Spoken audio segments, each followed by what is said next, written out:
Del 23F hay un montón de documentales, series que se han realizado. Se hizo una película en el 2011,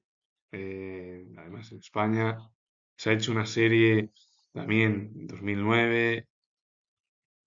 relacionada, aunque fue más por la decisión más del monarca. En aquel momento que era de otra manera, pero la última que es más conocida, que es bueno, la serie se llama Anatomía de un instante, es de lo que habla, de sus capítulos además, y de ese periodo que surgió, bueno, pues durante ese día fatídico para nuestra democracia, nuestro país, que podía haber incluso cambiado el rumbo histórico si llega a ser proclamado un régimen dictatorial después de vivir España casi 40 años tras el franquismo. Lo positivo es que al final la sociedad ganó, la democracia ganó y bueno, pues se llevó a cabo bueno, cuando se produjo un cambio de presidente, primeramente porque Adolfo Suárez el 30 de enero de 1981, es decir, un mes antes o casi un mes, había presentado su dimisión y se tenía que votar al nuevo presidente, que era Leopoldo Calvo Sotelo. Y bueno, pues al final pudo ser investido, pero fue como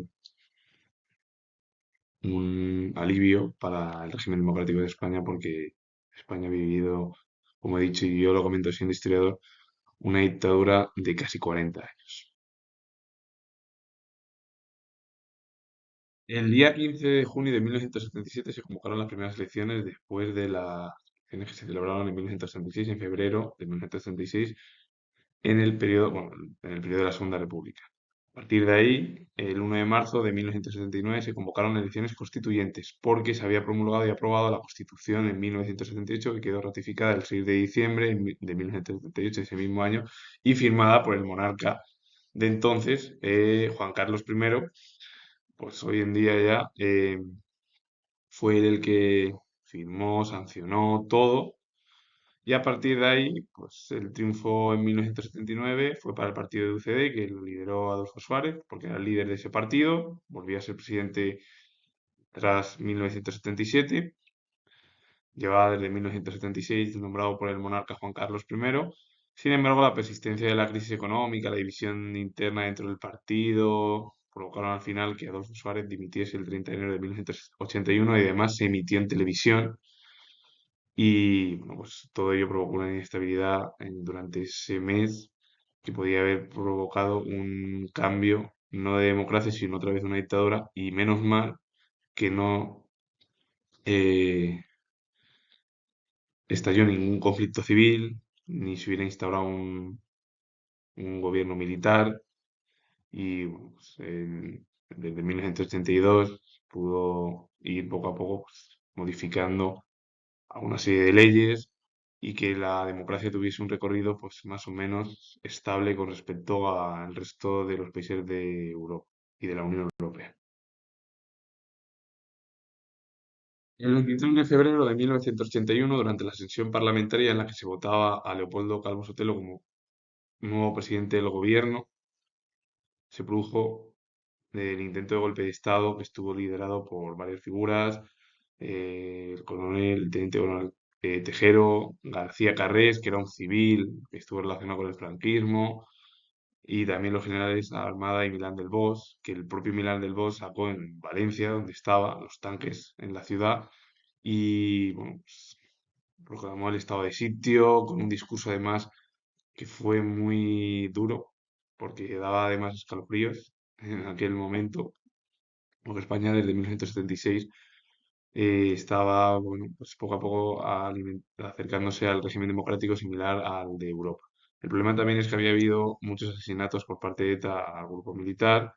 y muchos de los militares pues se rebelaron ya contra la propia democracia e incluso hasta criticaron, insultaron al propio vicepresidente que era también un militar, Gutiérrez Mellado, eh, en aquel momento. La actuación del monarca y la falta de apoyo de los partidos políticos y de la población fueron decisivos para que el golpe fracasara. Además, Juan Carlos salió en televisión, como pasó con lo de Adolfo Suárez cuando dimitió, para decir que todo pues, había sido gracias a ayuda a los partidos políticos y sobre todo que nadie podía estar por encima de la ley. El gobierno de Calvo Sotelo tuvo que afrontar el agravamiento de la crisis económica, un aumento de la actividad terrorista y una de las decisiones más importantes que se produjo en su gobierno fue que España entró en la OTAN el 30 de mayo de 1982, que hace 4 años se van a cumplir 40, bueno, se cumplieron ya 40 años de la entrada. Es verdad que luego se tuvo que ratificar porque el PSOE o el Partido Socialista estaba en contra, quería ser neutral, pero bueno, al principio dijeron de entrada no, de entrada en la OTAN no, y luego tuvieron que cambiar los postulados. Y bueno, pues el referéndum de la OTAN se celebró pues, unos, bueno, unos años ya más tarde, 4 años después, porque fue en marzo, casi ya en primavera, la cual pues fue Felipe González y toda la cúpula socialista del momento tuvo que decidir si se permanecía o no y pues dio la palabra a los españoles y pues, los españoles dijeron que sí. Aunque bueno, también voy a hablar de eso en un vídeo cuando llegue el día 12 de marzo, aunque cuando bueno, se convocó el referéndum fue el 31 de enero de 1976, de hace 40 años. Que lo más importante ya para resumir esto y ya no me voy de líos es las figuras que intentaron provocar el golpe de Estado, que fueron Armada, Milán del Bosch, Tejero, García Carrés y otras tantas que estaban, que gracias a los partidos políticos que no apoyaron, la población civil, todo, pues al final pues provocó que el golpe fracasara. Calvo Sotelo tuvo muchos problemas económicos durante su etapa, que fue muy breve en la presidencia, y verdad que la actividad terrorista aumentaba en España por parte de ETA, y lo único positivo fue que entramos en la OTAN en la década de los 80. Durante ese periodo, Carlos Sotelo estuvo casi 2 años. Es verdad que, bueno, pues, convocó elecciones para octubre. En ese momento, Adolfo Suárez fundó un nuevo partido político que fue el CDS, el Centro Democrático y Social, pero el triunfo fue para el Partido Socialista con una mayoría absoluta con un total de 202 escaños, que eso no se ha repetido pues, en la vida. Es verdad que no se dice mucho de las encuestas entre el PP y Vox, se pueden llevar a cabo más o entre 190 y 200 por parte de la derecha, pero que un partido de derecha saque más de 200 escaños puede ser, ¿eh? De momento todavía no ha existido. Que sea en coalición, bueno, también puede ser eso, pero fue casi un cambio de paradigma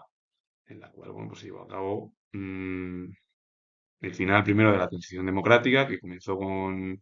Arias Navarro, pero Arias Navarro, como estaba dentro del búnker franquista en 1976, em, Juan Carlos I nombró como nuevo presidente a Adolfo Suárez, que empezó a cambiar una serie de cosas, como una serie de leyes para llevar el camino del régimen dictatorial a una democracia. Y desde 1982 se produjo la alternancia. Es verdad que el PSOE desde 1982 hasta 1993 se mantuvo en el poder y bueno, desde 1982 hasta 1989 obtuvo mayoría absoluta. La última ya, en 1993, ya no tuvo mayoría absoluta debido a los problemas de corrupción y todos los problemas que había. Como pasa siempre a todos los partidos, la gente pues juzga y es lógico. Y bueno, pues estuvo Felipe González como un total de 14 años. Convocó elecciones y bueno, pues ya se fueron alternando PSOE, PP, después de la transición de UCD. Y a partir de ahí, bueno, pues hoy en día ya es un gobierno de coalición en muchas comunidades autónomas o independientes. Me refiero monocolor. Con ello finalizo. Comento que hoy se cumplen 45 años del intento de golpe de Estado, que seguramente en muchos lugares de medios de comunicación y en otros sitios va a aparecer. Y si os ha gustado este vídeo, siendo yo historiador, pues bueno, darle a like, suscribiros, poner comentarios y repito de nuevo que soy historiador y nos vemos en el próximo vídeo.